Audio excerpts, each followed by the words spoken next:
Tirano un respiro di sollievo i dirigenti di Banca Adria di fronte alla sala ormai vuota alla fine dell'assemblea straordinaria che ha approvato la fusione con Banca Adige Po Credito Cooperativo di Lusia. Perché non è stata un'assemblea facile. Alta la partecipazione, con poco meno di metà dei 1600 soci presenti fisicamente o per delega, all'autodromo di Adria, ospiti di uno dei capannoni dell'impianto apparso ad un certo punto quasi insufficiente.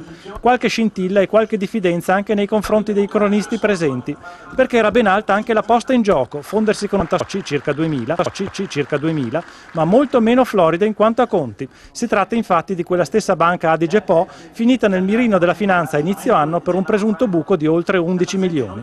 Una fusione che le assemblee di entrambe le banche hanno approvato soprattutto pensando al territorio di riferimento. Riteniamo di essere un partner validissimo per la realtà di Lusia, riteniamo di avere la struttura, le capacità, la vocazione anche un po' di portarla fuori dalle secche in cui si trova, perché sollevare o risollevare l'economia di un territorio attraverso il salvataggio di una banca come quella di Lusia porterà sicuramente dei benefici per tutti, ma non solo il territorio di Lusia, anche il territorio nostro.